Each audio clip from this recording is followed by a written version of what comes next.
Hello, my friends, and welcome back. Thank you very much for being with me again today. How right I was, and I'm not very excited about being right because it's not a good thing when I'm right, at least in this case. Earlier today, I made a video about Georgia, the country of Georgia, where you have protests, that turned violent. They tried to storm the parliament. And the opposition said that they want to, there was about a law that they tried to democratically vote in parliament regarding designating NGOs or organizations that receive funding more than 20% from outside as foreign agents. The United States had this done in 1938. Oh, okay, so just, and then it increased the whole thing as a foreign agent. The Russians did that I think in 2012.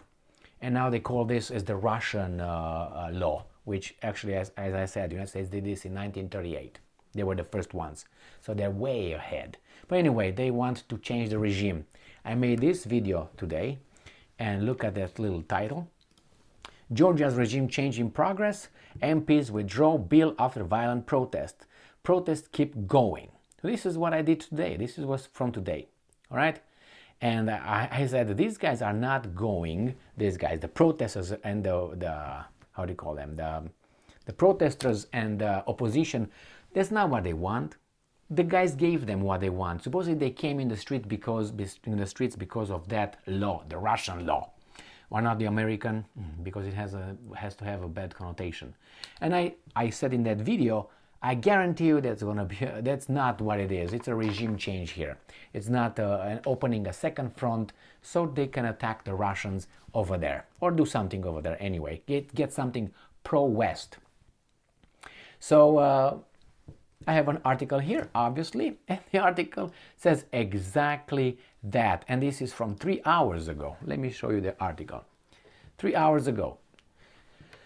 Georgia's protesters demand that incumbent government resign. So that was the whole goal. And if you tell me that it just escalated to that point, no, that was from the very beginning. It's like, a thug or a bully wants to get you beaten up. He's going to say, hey, you looked at me a little bit like you're challenging me. No, yes, you challenged me. Boom. Hey, see, he challenged me, that's why I had to do this. Or something like, hey, you spoke bad about my girlfriend. I heard you did it. No, I didn't. Yes, you did. Boom. Just a reason to punch in the face so he keeps credibility. So I knew that's the whole goal here. It was not that law that this guy supposedly, they withdrew the law. Not the law, the vote. Not the law. It was about voting for it. It's like, let's say tomorrow the Democrats, they say they put a law over there. They tried to vote for a law or a bill, let's say about 5 months ago, where they had the House and the Senate and the President, okay? And they will say, okay, we're going to introduce a bill saying this, blah, blah, blah. All right? And all of a sudden, the Republicans would not like that, and you have mass demonstration going to the Capitol, trying to breach the Capitol again, cocktail Molotov, throwing rocks and all that. And then the Democrats would say, okay, we're not going to introduce this bill because of your pressure. And then the mob is still outside and demands, because the Republicans are in the minority, going to demand the Democrat government to just get the fuck out. Just like that. I want you to resign. How would you feel about that? What do you think Nancy Pelosi, Chucky Schumer, and other weasels and the Republicans would say about such a thing? We would call it what? No, this is an insurrection here. And if you have the military going in, then you really got a clear definition. But hey, as of now, it's not. Just put the shoe in the other foot and see how it fits. See if it fits. So now these guys want to resign. Based on what? What's the reasoning? What is the reasoning? Because they try to vote for a bill? Isn't that how democracy is supposed to work? You vote your representatives in the parliament and they vote for laws, and if they have the majority, that law passes, and then they go to the president vetoes, it goes to the Supreme Court. Is that how it goes? So why here it doesn't work that way? And the mob did what it did. Do you think it was spontaneous? I don't think it was spontaneous. 0% I think it was spontaneous. That's how much I think. I know that from Romania, and that's how you do it. So nevertheless, I knew it was like this, and it is like this. Let's see remember how it was in the Maidan 2014 in Ukraine? Sounds familiar? So let's see a little bit what could be the reasons. And I think the reason is something that has no relationship with a democratic system. Georgian protesters in the center of Tbilisi have demanded that the incumbent government resign and early parliamentary elections be held as the Georgian leadership deviates from European path. They can deviate how much they want. What do you mean? One of the protesters said, okay, I can deviate. If I vote, I don't want to go over there, and I have the power, power given to me by the people who voted for me, and we vote in a democratic manner, and we have a majority. What the hell do you want?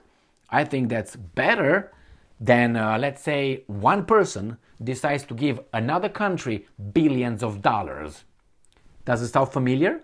Sounds familiar? Now, which one is more democratic? Voting for a bill, debating it and voting for it in a democratic way, or one person deciding to give billions of dollars to another country? Now you tell me. And again, put what's going on here in Tbilisi with if that were to happen in Washington, D.C. Tbilisi, D.C., you tell me. I'm so sick of these weasels, man. Georgia's parliament on Tuesday adopted a controversial draft law on transparency of foreign influence by a majority vote. That means democracy, okay? In the first reading, under the law, a list of individuals and entities receiving financing from abroad would be created. The move triggered mass protest and concerns among the opposition, fearing it would allow the government to suppress the work and non-governmental organizations and activities in the countries. According to Georgia's Ministry of Interior, 133 people were detained during protests, which were violent. So, let me see if these guys say anything about that law. No, these guys don't say anything about the U.S. law. Anyway, what I want to say about this, the Russians in 2012, I think it was, when they did their law, 2012 is much, much later than 1938. Do we agree with that? 38 or 28? I think it was 38. So, okay, so anyway, someone went on a trip like almost 80 years ago. He was far ahead. He did a lot of tweaks and that. So the Russians did that because of Soros and because some of their NGOs over there, the Open Society, were financed by certain departments of state and certain agencies, if you know what I mean. So they say, wait a minute. Your country designates our country as being not a competitor, but an adversary, someone that, and not only, I think it was not an enemy, it's not an enemy. And then you, with your state government, funds these things. What should we expect you're doing in our country? What should we expect? Since you don't like us, don't like our government, what should we think about your actions? Anyway, we're not naive. We know how things work. We know how we infiltrate people, and that goes both ways, okay? Doesn't go only one way. So here we have Tbilisi, and there's going to be a regime change. We'll see how the army will play, because everything goes to the army eventually. How army plays. The same United States of America, with all this blah, blah, blah, eventually is going to be the ones with this that dictate what's going to happen. And if they're going to threaten the politicians, then the politicians will do the right thing. Whatever the right thing is, according to the guys with the guns. And I'm not saying people should not have guns or the military. Of course they should. The problem is it's always going to be based on brute force. Everything else is for weasels to think, no. Okay, well, you can live your life like that, and then it's good. It's good. Other people can see a little bit further, other people further and further. We learn. Life is a learning process. If you are interested in that, or it can be a drinking process or fucking process. It depends how you look at it, okay? It depends what your values are and what you want to achieve in your life, all right? And if you don't really care and you're based only on your power and your position and your a title, then yeah, you do that, and truth and justice play no role in your life. You just switch things as they work, and that means you're flexible. When you go to an interview, they ask you if you're flexible, if you're analytic, have analytic skills and all that, and you think outside the box. Now, they say that when you're in an interview, you think, we want people that think outside the box. Once you're hired, they don't like you thinking outside of box. Why? Because they give you the box and say, this is your job. These are the 13 tasks that you're supposed to. So if you think that you're going to think outside of box on one of these tasks, that means you challenge me, or you challenge Gigi, or anybody else who we are the gods of the company. We designed all this program. So you telling us that something can be tweaked a little bit and improve, you hit my ego. That means I did something wrong. It happened to me, so I gotta tell you that. You go and say, wait, this is the plan. I think this could be done better. This is how I think the steps could be taken, and we're gonna save money, and we're gonna do this. But since you work in government, I don't think the government is very fond of these kind of things, if you know what I mean. Why? Because over there it's not about efficiency. Money comes. Efficiency is not a thing. Funding is coming. It's not, and you play with other people's money, not with your money. Because if you have a private company, then the owner, all right, if you come with a proposition where you show him that is going to save him money, he's going to listen to you. But over there is going to be the ego. Oh no, my nails, I'm not going to, okay. So yeah, that's the way it is. Right here, I'm waiting for a regime change. As I said, everything will be determined by the army.